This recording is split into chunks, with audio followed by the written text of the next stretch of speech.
स्वागत है आपका हमारे YouTube channel target civil services में। तो आज हम पढ़ेंगे मध्य प्रदेश बजट 2021-22 के बारे में, ठीक है। और उसके पहले देख लेंगे हम बजट क्या होता है। तो चलिए देखते हैं। देखिए, सबसे पहले देखते हैं कि हम बजट, ये जो बजट शब्द है ना, ये फ्रेंच भाषा के शब्द बैगेट से लिया गया है, ठीक है। इसका अर्थ होता है चमड़े का बैग, ठीक है, लेदर का बैग होता है, तो उसी से लिया गया है बजट। और जो भारत का पहला बजट 7 अप्रैल 1860 को जेम्स विल्सन द्वारा पेश किया गया था, ठीक है। भारत का पहला बजट 7 अप्रैल 1860 को जेम्स विल्सन के द्वारा पेश किया गया था। और आज़ाद भारत का बजट 26 नवंबर 1947 को उस समय के वित्त मंत्री आर के सन्मुखम चेट्टी के द्वारा पेश किया गया था। तो ये याद रखिएगा, मोस्ट इंपॉर्टेंट है। आज़ाद भारत का बजट किसके द्वारा पेश किया गया था? तो ये आर के सन्मुखम चेट्टी के द्वारा पेश किया गया था 26 नवंबर 1947 को। और बात करें पहला बजट, तो ये 7 अप्रैल 1860 को जेम्स विल्सन के द्वारा पेश किया गया था। देखिए, बजट नाम का कोई भी शब्द हमारे संविधान में नहीं है, ठीक है। इसकी जगह आर्टिकल 112 में, हमारे संविधान के आर्टिकल 112 में वार्षिक वित्तीय विवरण नाम दिया गया है, जिसका नाम होता है एनुअल फाइनेंशियल स्टेटमेंट। तो यहाँ तक आपको समझ में आ गया होगा। देखिए, बजट क्या होता है? एक तो आय होगी और हम खर्चा करेंगे, ठीक है, तो उसको क्या बोलेंगे? हम बजट बोलेंगे। तो याद रखिएगा, आय होगी तभी खर्चा कर सकते हैं हम। अगर आय नहीं होगी तो खर्चा कर सकते हैं क्या? नहीं कर सकते हैं। तो आय होगी, यानी एक होता है इनकम और एक होता है एक्सपेंडिचर। तो गवर्नमेंट को इनकम कहाँ कहाँ से होती है, सबसे पहले तो ये पता होना चाहिए। तो गवर्नमेंट को इनकम होती है, देखिए, एक तो पब्लिक ट्रांसपोर्ट से इनकम होती है गवर्नमेंट को, और किससे? एक तो टैक्स से इनकम होती है, और देखें तो ट्रांसपोर्ट से इनकम होती है गवर्नमेंट को, है ना। जैसे रेलवे ट्रांसपोर्ट हो गया, एयरलाइन हो गया, मेट्रो हो गया, तो इनसे इनकम होती है गवर्नमेंट को। और किससे होती है? तो एक तो ब्याज से होती है, इंटरेस्ट से, है ना। और जो हमारी फीस गवर्नमेंट लेती है, तो उससे भी इनकम होती है गवर्नमेंट को। तो बहुत से ऐसे साधन हैं जिससे गवर्नमेंट को इनकम होती है, ठीक है। और एक्सपेंडिचर की बात करें तो गवर्नमेंट का जो खर्चा होता है वो होता है एक्सपेंडिचर। तो इसके बारे में बाद में बात करेंगे। तो सबसे पहले हम गवर्नमेंट की इनकम के बारे में बात करते हैं कि गवर्नमेंट की इनकम कैसे होती है। तो देखिए, गवर्नमेंट की इनकम दो प्रकार से हो सकती है, एक तो रिवेन्यू इनकम और एक कैपिटल इनकम। रिवेन्यू मतलब राजस्व, ठीक है, और कैपिटल मतलब क्या होता है? तो पूंजी इनकम, ठीक है। इसको पूंजी आय बोलेंगे और इसको राजस्व आय बोलेंगे। तो रिवेन्यू इनकम, इसको हम ऐसे समझ सकते हैं कि देखिए, गवर्नमेंट के पास एक बिल्डिंग है, ठीक है, ये हुई गवर्नमेंट की बिल्डिंग। अब अगर ये गवर्नमेंट किराए से देती है किसी को, तो वो हो जाएगी उसकी रिवेन्यू इनकम, ठीक है। और अगर ये गवर्नमेंट उसको बेचकर इनकम कमाती है, मतलब बेचती है फिर पैसा कमाती है, तो वो आएगा कैपिटल इनकम में। यानी ये बोल सकते हैं हम कि गवर्नमेंट अपनी जो परिसंपत्तियां है, अगर उसको बेचकर पैसा कमाती है तो वो कैपिटल इनकम में आती है। और यदि मतलब कोई कुछ बेच कर नहीं, जैसे कि वो सर्विस देकर अगर पैसा कमा रही है, तो वो काय में आएगा? वो रिवेन्यू इनकम में आएगा। तो ये याद रखिएगा, राजस्व आय में आएगा, ठीक है। अच्छा, और बात करें कि रिवेन्यू इनकम कौन कौन सी हो सकती है, तो देखिए, सब जैसे कौन कौन सी, एक तो टैक्स हो सकती है, ठीक है, और फीस हो सकती है, और ट्रांसपोर्ट हो सकता है, ठीक है। और कौन सी हो सकती है? तो और बहुत सी ऐसी इनकम जो गवर्नमेंट सर्विस देकर अपनी आय प्राप्त करती है, उसको रिवेन्यू इनकम बोलेंगे, यानी राजस्व आय बोलेंगे। और कैपिटल इनकम में दो चीज़ याद रखिएगा कि अगर गवर्नमेंट लोन ले रही है, ठीक है, लोन ले रही है मतलब गवर्नमेंट पे कर्जा बढ़ेगा, तो अगर गवर्नमेंट पे कर्जा बढ़ रहा है तो ये कैपिटल इनकम में आएगा, यानी पूंजी आय में आएगा, ठीक है। तो दो चीज़, एक तो अगर गवर्नमेंट किसी से लोन ले रही है तो वो कैपिटल इनकम में आएगा, ठीक है। और यदि अपनी गवर्नमेंट अपनी संपत्ति बेचकर पैसा कमा रही है तो वो भी काय में आएगा? कैपिटल इनकम में आएगा। देखिए, यहाँ मैं आपको एग्जाम्पल के तौर पे बताता हूँ कि ये है हमारा घर, ठीक है। देखिए, ये है हमारा घर और हम एक फैमिली है। अगर हम किसी से कर्जा लेते हैं तो हमारी आय तो बढ़ेगी, लेकिन वो जो आय बढ़ेगी तो वो कैपिटल इनकम में आएगी, ठीक है। और अगर हम सर्विस देकर, मतलब हम कहीं कमाने जा रहे हैं, अगर वो उस टाइप से आय बढ़ेगी, हम सर्विस देकर कमा रहे हैं, तो हमारी वो रिवेन्यू इनकम में आएगी। तो ऐसे ही गवर्नमेंट का है, ठीक है। और एक चीज़ यहाँ पर और आएगी कि जैसे कि आप है और आपका ये घर है, ठीक है, अगर आप इसको किराए पर दे रहे हो तो आपके पास जो इनकम आएंगी तो वो कौन सी इनकम होगी, वो रिवेन्यू इनकम होगी। लेकिन यदि अगर आप ये घर बेचकर पैसा कमा रहे हो, ये घर बेच रहे हो, तो परिसंपत्ति में तो कमी हो रही है। तो अगर परिसंपत्ति में गवर्नमेंट की कमी होती है तो वो कैपिटल इनकम में आती है। देखिए, अगर हम यहाँ रेवेन्यू इनकम की बात करें तो ये भी गवर्नमेंट के दो जरिए, कैसे कैसे, एक तो वो टैक्स लगा के प्राप्त करती है, ठीक है, और एक नॉन टैक्स, ठीक है। तो एक तो टैक्स लगा के प्राप्त करती है और एक नॉन टैक्स लगा के प्राप्त करती है, ठीक है। तो टैक्स की बात करें हम तो टैक्स में भी दो प्रकार के टैक्स हो जाते हैं, एक तो डायरेक्ट टैक्स लेती है और एक इनडायरेक्ट टैक्स लेती है, ठीक है। तो अगर डायरेक्ट टैक्स की बात करें तो ये इनकम टैक्स हो जाता है ना, जो कि हमसे डायरेक्ट लेती है गवर्नमेंट। और इनडायरेक्ट टैक्स में आ जाएगा कौन सा, जीएसटी, जो कि गवर्नमेंट इनडायरेक्ट लेती है हमसे। कैसे, जैसे आप कोई रेस्टोरेंट में खाना खाने गए हो, ठीक है, और वहाँ पे आपको जीएसटी देना तो आपको पड़ रहा है, लेकिन गवर्नमेंट ने किस पे लगाया है, वो तो रेस्टोरेंट पे लगाया है। तो कहीं ना कहीं आप इनडायरेक्ट टैक्स की इसमें आ रहे हो, तो ये होता है इनडायरेक्ट टैक्स, ठीक है। अब बात करते हैं हम सरकार के खर्चे के बारे में, यानी एक्सपेंडिचर के बारे में, ठीक है। तो अभी हमने पढ़ा था, देखिए, कैपिटल एक्सपेंडिचर यानी पूंजीगत खर्चा। तो अभी हमने पूंजीगत आय के बारे में पढ़ा था कि यदि सरकार अपनी परिसंपत्ति बेचकर पैसा कमाती है तो उसको कैपिटल इनकम बोल रहे हैं, ठीक है। लेकिन अगर सरकार, गवर्नमेंट, अगर अपना पैसा खर्च करके कोई संपत्ति खड़ी कर रही है, परिसंपत्ति खड़ी कर रही है, जैसे स्कूल हो गया, ठीक है, और कौन कौन से, तो इसके बाद स्कूल के बाद कौन, हॉस्पिटल हो गया, ठीक है, और जितने भी भवन हैं, भवन का निर्माण करवाएगी, ठीक है, हॉस्पिटल, कॉलेज, विद्यालय। तो ये जो गवर्नमेंट खर्चा करती है इनको बनाने के लिए, तो उसको क्या बोलते हैं, कैपिटल एक्सपेंडिचर। मतलब जिसमें गवर्नमेंट की क्या है, परिसंपत्ति बढ़ती है, ठीक है, खर्चा करके परिसंपत्ति बढ़ती है, वो कैपिटल एक्सपेंडिचर में आती है। और रिवेन्यू एक्सपेंडिचर किसे बोलते हैं, तो रिवेन्यू एक्सपेंडिचर उसको बोला जाता है, इसके अंतर्गत उन खर्चों को रखा जाता है जिससे सरकार की न तो उत्पादन क्षमता का विस्तार होता है और न ही भविष्य के लिए अतिरिक्त आय सृजित होती है, ठीक है। मतलब जैसे देखिए कैसे आय सृजित होगी, अगर गवर्नमेंट उसमें इन्वेस्टमेंट कर रही है जहाँ पर आय का कोई सोर्स नहीं है ज़्यादा, जैसे गवर्नमेंट सब्सिडी दे रही है, ठीक है, तो आय का सोर्स है क्या वहाँ पर, नहीं है, ठीक है, और कर्ज पर ब्याज की अदायगी कर रही है, ठीक है, तो वहाँ भी कोई गवर्नमेंट का पैसा ही कम हो रहा है, गवर्नमेंट का पैसा बढ़ नहीं रहा है, ठीक है। तो ये होता है रिवेन्यू एक्सपेंडिचर। देखिए, इसको हम और इजी वे में देखते हैं कि गवर्नमेंट है, ठीक है, अगर गवर्नमेंट ऐसे में इन्वेस्टमेंट कर रही है जहाँ से उसको आय का सोर्सेज बहुत कम है, जैसे सब्सिडी देगी वो, ठीक है, तो यहाँ भी आय नहीं होगी उसको, ठीक है। और जैसे सरकारी कर्मचारी जो रहते हैं तो उनके लिए पेंशन हो गया, तो वो भी काय में आएगी, वो रिवेन्यू एक्सपेंडिचर में आएगी, जो पेंशन हो गया, और गवर्नमेंट कर्मचारी को जो सैलरी देती है गवर्नमेंट, ठीक है। और हमने देखिए कैपिटल इनकम में पढ़ा था कि अगर गवर्नमेंट कर्जा ले रही है, ठीक है, कर्जा ले रही है तो उसकी आय में तो बढ़ोतरी होगी, ठीक है। अगर कर्जा वो अगर अपना कर्जा वापस कर रही है, ठीक है, तो खर्चा कर रही है वो, एक प्रकार से कर्जा वापस कर रही है तो खर्चा कर रही है, तो वो काय में आएगा, वो आएगा रिवेन्यू एक्सपेंडिचर में, ठीक है। अब चलिए हम मध्य प्रदेश के बजट के बारे में देखते हैं। तो वर्ष 2021-22 के लिए जो कुल विनियोग यानी एप्रोप्रिएशन अमाउंट जो था, यानी जो टोटल योग गवर्नमेंट का टोटल जो बजट है वो कितने का है, तो वो है 2,41,375 करोड़ का, ठीक है। तो इसमें जो रिवेन्यू एक्सपेंडिचर है वो कितना है, तो वो है 1,72,971 करोड़, ठीक है। तो इतने का है रिवेन्यू एक्सपेंडिचर। और बात करें कि कैपिटल एक्सपेंडिचर का कितना है, तो यह 44,152 करोड़ रुपए प्रस्तावित है, ठीक है। और जो अदर सामाजिक आर्थिक उत्थान की योजनाओं के लिए कितना है, तो ये है 1,12,551 करोड़। देखिए, अगर हम मध्य प्रदेश बजट की बात करें तो परसेंट के हिसाब से देखिए तो अधोसंरचना विकास पर 20.35% का हिस्सा है, और शिक्षा के क्षेत्र में 18.87% खर्च किया है, और जो कृषि एवं संबंध क्षेत्र है तो उसमें 16.29% खर्च कर रही है, ठीक है। और स्वास्थ्य एवं संबंध क्षेत्र में 7.20% खर्च करेगी।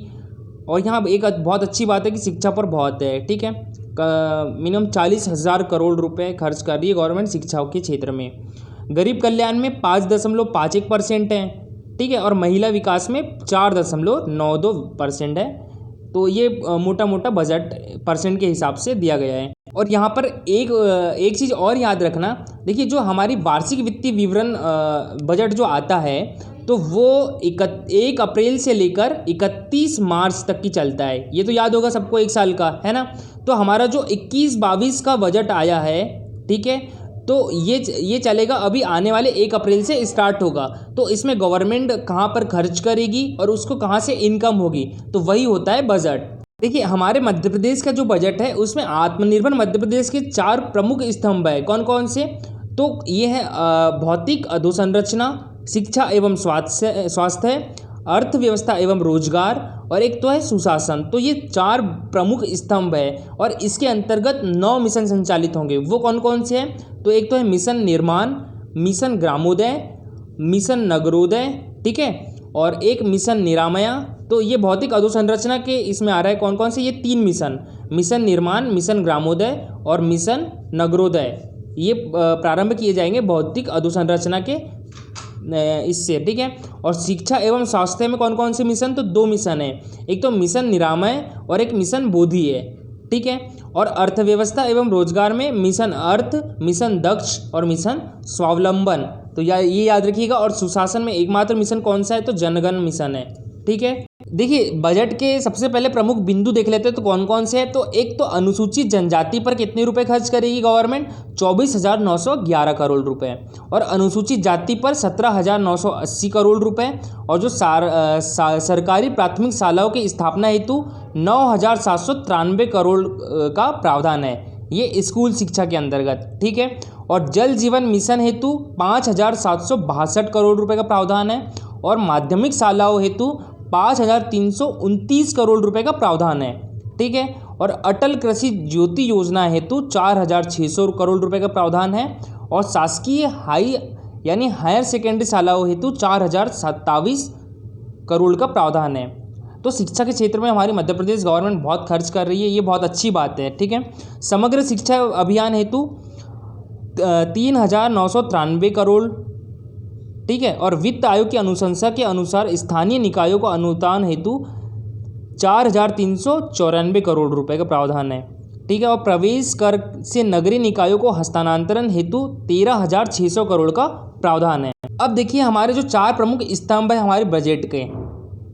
देखिए मैं आपको एक चीज़ यहाँ पे बताना भूल गया था कि हमारे वित्त मंत्री जगदीश देवड़ा ने पहली बार पेपरलेस बजट पेश किया था और ये टेबलेट द्वारा पेश किया गया था, ठीक है। और ये जो मध्य प्रदेश सरकार का ये बजट आत्मनिर्भर प्रदेश के कॉन्सेप्ट पर आधारित था। और बजट कितने का है? तो ये 2,41,000 करोड़ रुपए का है, ठीक है। और जिसमें पुनरीक्षित अनुमान के अनुसार कुल राजस्व प्राप्तियाँ कितनी है? तो 1,37,169 करोड़ है। तो इसमें मिशन निर्माण में क्या क्या है? तो इसमें दिया है इंदौर और भोपाल मेट्रो प्रोजेक्ट के लिए 260 करोड़ रुपए आवंटित किए गए हैं। 65 नए पुल बनेंगे, 105 रेलवे ब्रिज बनाया जाएगा, ठीक है। और 2,441 करोड़ रुपए की नई सड़कें बनाई जाएगी, ठीक है। तो ये याद रखिएगा। और 65 नवीन पुल बनाए जाएंगे। ये हो गया। सड़क का नियमित संधारण सुनिश्चित करने के लिए चयनित सड़कों का ऑपरेशन, ठीक है, और मेंटेनेंस एवं ट्रांसफर पद्धति के अंतर्गत लाया जाएगा। और लोक निर्माण विभाग के लिए जो इस वर्ष का बजट है वो 7,341 करोड़ रुपए का प्रावधान है, ठीक है। बजट प्रस्ताव में 1,27,000 हेक्टेयर की 164 नई सिंचाई परियोजनाएं सम्मिलित है, ठीक है। ये मिशन निर्माण है, तो इसमें निर्माण कार्य पर ज़्यादा फोकस किया जाएगा, ठीक है। और नर्मदा घाटी विकास विभाग के लिए 2021-22 के लिए 3,680 करोड़ रुपए का प्रावधान किया गया है, ठीक है। और पिछले वर्ष कितना था ये? तो 2,413 करोड़ रुपए था। मिशन ग्रामोदय में देखें हम तो प्रदेश की लगभग 72% जनसंख्या ग्रामीण क्षेत्रों में निवास करती है। तो प्रधानमंत्री ग्राम सड़क योजना के अंतर्गत सामान्य क्षेत्रों के 500 एवं आदिवासी क्षेत्रों के 250 से आबादी के वसाहतों जो सड़क मार्ग से जुड़ी हुई नहीं है, तो उनको 12मासी डामरीकृत सड़कों द्वारा जोड़ा जाएगा। ठीक है। और 2021-22 में लगभग 5200 किलोमीटर लंबाई की सड़कों का निर्माण किए जाने का लक्ष्य है। अगर हम मिशन नगरोदय की बात करें तो नगरीय क्षेत्र के विकास के लिए वित्तीय वर्ष 2021-22 में 3600 करोड़ रुपए का प्रावधान किया गया है। ठीक है, जिसमें हाउसिंग फॉर ऑल योजना के लिए 1500 करोड़ और अमृत योजना के अंतर्गत सीवरेज एवं जलप्रदाय कार्यों के लिए 1000 करोड़, स्मार्ट सिटी योजनाओं के अंतर्गत चयनित शहरों के लिए 900 करोड़ रुपए का प्रावधान है। ठीक है, तो स्मार्ट सिटी के लिए 900 करोड़ रुपए का प्रावधान किया गया है और भोपाल एवं इंदौर मेट्रो रेल परियोजनाओं को गति देने के लिए 262 करोड़ रुपए का प्रावधान प्रस्तावित है। ठीक है, और भारत सरकार द्वारा जारी स्मार्ट सिटी रैंकिंग में हाल ही में भोपाल स्मार्ट सिटी को प्रथम स्थान मिला है तथा प्रदेश को द्वितीय स्थान प्राप्त हुआ है।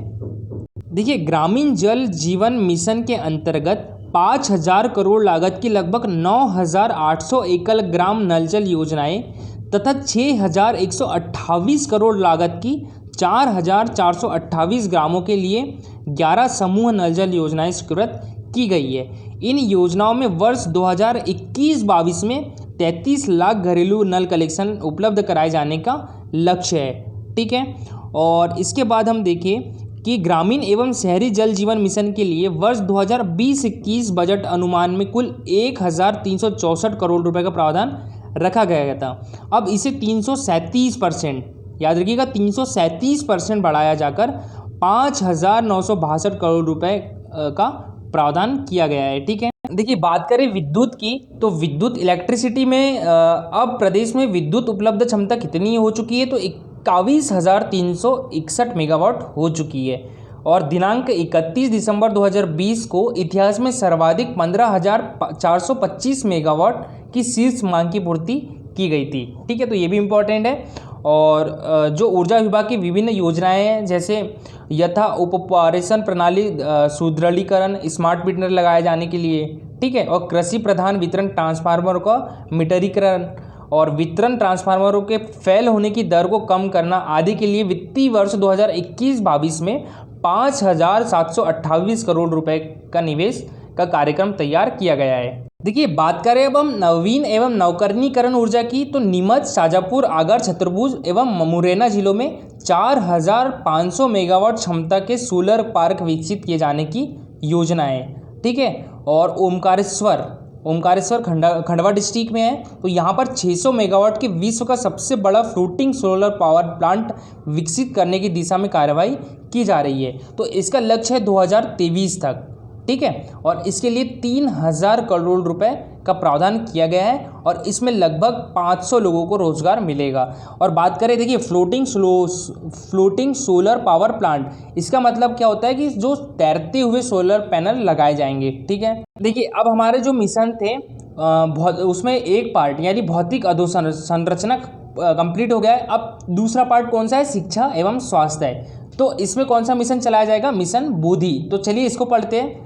तो देखिए इसमें सीएम राइज योजना संचालित करेगी और इसके अंतर्गत मध्य प्रदेश में 9200 विद्यालयों का निर्माण कराया जाएगा, जिसमें अभी जो प्रथम चरण में 350 विद्यालय बनाए जाएंगे। ठीक है, और उसके लिए हुआ है 1500 करोड़ रुपए का प्रावधान। तो ये याद रखिएगा 350 विद्यालयों के लिए एक वर्ष में इतने विद्यालय बनेंगे। ठीक है, और 2021-22 में लगभग 24,200 पदों पर शिक्षकों की नवीन भर्ती की जाएगी। ठीक है, और strengthening teaching learning and results for states यानी स्टार्ट योजना के अंतर्गत पूर्व प्राथमिक शिक्षा कक्षाओं का संचालन किया जाएगा। इस योजना के लिए वर्ष 2021-22 में 26 करोड़ का प्रावधान प्रस्तावित है। ठीक है, कितने करोड़ का, 26 करोड़ का। अनुसूचित जनजाति कल्याण की बात करें तो विद्यार्थियों के लिए कक्षा 9 से 12वीं तक की कक्षा शिक्षा सुलभ करने के उद्देश्य से उनके घर से विद्यालय तक परिवहन व्यवस्था पायलट प्रोजेक्ट के रूप में प्रारंभ की जाना प्रस्तावित है। ठीक है, और इसमें देखिए जो 5 विकासखंड कौन कौन से, एक तो बैतूल का आठनेर विकासखंड और एक उमरिया का पाली विकासखंड और एक बालाघाट का बिरसा विकासखंड और एक तो झाबुआ जिला है तो झाबुआ जिले में और एक तो धारका धर्मपुरी विकासखंड में पायलट योजना लागू की जाएगी। ऐसे जिले जिनमें बैगा, सहारिया और भारिया जनजाति समूह निवासरत है उनकी 38 आश्रमशालाओं में पायलट प्रोजेक्ट के रूप में प्री प्राइमरी कक्षाओं का संचालन किया जाएगा। ठीक है। और जो जनजाति वर्ग के लिए 15 एकलव्य आदर्श आवासीय विद्यालय भवन और 5 क्रीड़ा परिसर और 4 गुरुकुलम विद्यालय, 20 संयुक्त छात्रावास भवन और 202 अन्य छात्रावास भवन तथा 118 उच्चतर माध्यमिक विद्यालय भवनों का निर्माण किया जाएगा। अब बात करें हम अनुसूचित जाति कल्याण में मुख्यमंत्री कौशल उन्नयन प्रशिक्षण योजना, विदेश अध्ययन छात्रवृत्ति योजना और जो परीक्षा पूर्व प्रशिक्षण, पोस्ट मैट्रिक छात्रवृत्ति, सिविल सेवा प्रोत्साहन योजना और सिविल सेवाओं की तैयारी हेतु दिल्ली स्थित प्रतिष्ठित संस्थाओं में कोचिंग, ज्ञानोदय विद्यालय आदि योजनाएं निरंतर संचालित की जा रही है और ज्ञानोदय विद्यालयों को CBSE मापदंडों के अनुसार अपग्रेड किया जाएगा। पिछड़ा वर्ग एवं अल्पसंख्यक कल्याण के लिए देखिए तो प्रदेश के पिछड़े एवं अल्पसंख्यक वर्ग के उत्थान के लिए हमारी सरकार प्रतिबद्ध है। ये बोला है किसने? जगदीश देवड़ा हमारे वित्त मंत्री ने। और पिछड़े वर्ग के लिए विभिन्न शिक्षा संबंधी योजनाएं संचालित है, जैसे राज्य प्री एवं पोस्ट मैट्रिक छात्रवृत्ति, विदेश अध्ययन और संघ एवं राज्य लोक सेवा आयोग परीक्षा प्रोत्साहन योजना और रोजगार प्रशिक्षण, मेधावी विद्यार्थी पुरस्कार एवं रोजगार प्रशिक्षण। देखिए उच्च शिक्षा के क्षेत्र में देखिए तो शासकीय महाविद्यालयों की अधोसंरचना के उन्नयन हेतु वर्ष 2020-21 के बजट अनुमान को दोगुना कर 2021-22 में 879 करोड़ रुपए का प्रावधान प्रस्तावित है। ठीक है। और प्रदेश में खगोल विज्ञान के प्रचार प्रसार हेतु उज्जैन में क्षेत्रीय विज्ञान उपकेंद्र कार्य कर रहा है एवं जबलपुर में नया क्षेत्रीय विज्ञान उपकेंद्र स्थापित किया जाएगा। तो ये कहाँ पर किया जाएगा? तो ये किया जाएगा जबलपुर में। और एक कहाँ पर है? तो एक है उज्जैन में क्षेत्रीय विज्ञान उपकेंद्र। ठीक है। और शिक्षा एवं संबंध क्षेत्र की विभिन्न योजनाओं के लिए वर्ष 2021-22 में 40,958 करोड़ का प्रावधान किया गया है। किसके लिए? शिक्षा एवं संबंध क्षेत्र के लिए 40,958 करोड़ रुपए का, यानी 18.87% का। ठीक है। देखिए जो 2022 में खेलो इंडिया यूथ गेम्स होने वाले हैं उसकी मेजबानी कौन करेगा? मध्य प्रदेश करेगा। तो ये इंपॉर्टेंट है। और खेलो इंडिया अंतर्गत भोपाल में शूटिंग, रोइंग तथा ग्वालियर में हॉकी के लिए सेंटर ऑफ एक्सीलेंस का दर्जा देने की स्वीकृति दी गई है। पोषण के क्षेत्र में देखें तो 65,500 आंगनवाड़ी केंद्रों में पोषण वाटिका की स्थापना की जा चुकी है और 2021-22 में 1,000 भवनों का निर्माण, कौन से भवनों? आंगनवाड़ी भवनों का निर्माण किए जाने का लक्ष्य है। ठीक है। देखिए प्रदेश में स्वास्थ्य सेवाओं और प्रबंध को विश्व स्तरीय गुणवत्ता तक पहुंचाने के लिए हमारी सरकार यानी मध्य प्रदेश सरकार मिशन निरामय लागू करेगी। ठीक है। और प्रदेश में के उप स्वास्थ्य केंद्रों तथा प्राथमिक स्वास्थ्य केंद्रों में विशेषज्ञ परामर्श हेतु speed model, how and speed model के माध्यम से टेलीमेडिसिन सेवाएं उपलब्ध कराई जा रही है। देखिए चिकित्सा शिक्षा के क्षेत्र में देखिए तो इंदौर, भोपाल और रीवा चिकित्सा महाविद्यालयों में 2021 में 165 MBBS सीट में वृद्धि हुई है। ठीक है। और वर्तमान में उपलब्ध 2035 MBBS सीटों को बढ़ाकर 2022-23 तक 3,250 किया जाएगा। ठीक है। और 6 नर्सिंग महाविद्यालयों में 390 BSc नर्सिंग सीटों को बढ़ाकर 810 किया जाएगा तथा 50 MSc नर्सिंग सीटों को बढ़ाकर 320 किया जाएगा। और 9 नवीन शासकीय चिकित्सा महाविद्यालय कहाँ कहाँ पर? एक तो श्योपुर, राजगढ़, मंडला, सिंगरौली, नीमच, मंदसौर, दमोह, छतरपुर और सिवनी में खोले जाने का प्रस्ताव है। और फिर इसके बाद बात करें हम तो इसके अतिरिक्त 9 अशासकीय चिकित्सा महाविद्यालय भी संचालित है। देखिए कैंसर के उपचार हेतु 3 चिकित्सा महाविद्यालय कौन कौन से? भोपाल, इंदौर एवं रीवा में उपकरणों की PPD मॉडल पर स्थापना की जाएगी। ठीक है। और गैस पीड़ितों को प्रतिमाह दी जाने वाली केंद्रीय पेंशन योजना समाप्त हो जाने पर अब राज्य सरकार स्वयं के स्रोतों से पेंशन उपलब्ध कराएगी। और इसके बाद बात करें हम कि स्वास्थ्य एवं संबंध क्षेत्र के लिए वर्ष 2021-22 में 15,622 करोड़ रुपए का प्रावधान किया गया है। अब बात करते हैं हम अर्थव्यवस्था एवं रोजगार के क्षेत्र में मिशन अर्थ चलाया जाएगा। ठीक है, तो मिशन अर्थ के तहत कृषि में क्या क्या प्रावधान किया गया है, तो प्रदेश में मुख्यमंत्री किसान कल्याण योजना के अंतर्गत अब लगभग 57,50,000 किसानों को 1,150 करोड़ का भुगतान किया जा चुका है। ठीक है, और वित्तीय वर्ष 2021-22 में ये योजनाओं के लिए 3,200 करोड़ रुपए का प्रावधान किया गया है। देखिए, सहकारी बैंकों से कृषकों को 0% ब्याज दर पर फसल ऋण उपलब्ध कराने के लिए वर्ष 2021-22 में इस योजना के लिए 1,000 करोड़ रुपए का प्रावधान किया गया है। ठीक है, और जवाहरलाल नेहरू कृषि विश्वविद्यालय जबलपुर में मृदा एवं क्रियाशील फाइटोसैनिटरी प्रयोगशाला स्थापित की गई है। और एक चीज़ यहाँ पर और याद रखिएगा, 15 लाख हेक्टेयर भूमि में रेड पद्धति का विस्तार, 3,000 एग्री क्लिनिक एवं एग्री सर्विस केंद्रों की स्थापना, प्रमाणीकृत जैविक खेती के क्षेत्रफल को बढ़ाकर 4 लाख हेक्टेयर तक पहुँचाने के कार्य लक्षित है। और इस 2021-22 में मुख्यमंत्री फसल उपार्जन सहायता योजना लागू करना प्रस्तावित है। इसके लिए 2,000 करोड़ रुपए का प्रावधान किया जाएगा। देखिए, पशुपालन की बात करें तो प्रदेश में प्रथम बार औद्योगिक प्रशिक्षण संस्थान के सहयोग से दूध एवं दुग्ध पदार्थ तकनीशियन का नया ट्रेड प्रारंभ किया गया है, जिससे डेयरी विकास में गति मिलेगी। ठीक है, इस वर्ष 2,300 से अधिक गौशालाएं मनरेगा से स्वीकृत की गई है। गौशालाएं आत्मनिर्भर बन सके, इस उद्देश्य से गो कास्ट सोलेज मशीन, पंचगव्य, उत्पादन निर्माण हेतु उपकरण, वर्मी पीट, गमला बनाने की मशीन आदि प्रदान की जा रही है। ठीक है, और जिला आगर मालवा की तहसील सुसनेर ग्राम सालरिया में गौ अभ्यारण्य अनुसंधान एवं उत्पादन केंद्र संचालित किया जा रहा है, जिसमें लगभग 4,000 गौवंश का संरक्षण हो रहा है। देखिए, कृषि एवं संबद्ध क्षेत्र के कार्यों के लिए वर्ष 2021-22 में 35,353 करोड़ का प्रावधान किया गया है। देखिए, अब बात करें हम औद्योगिक नीति एवं निवेश प्रोत्साहन में।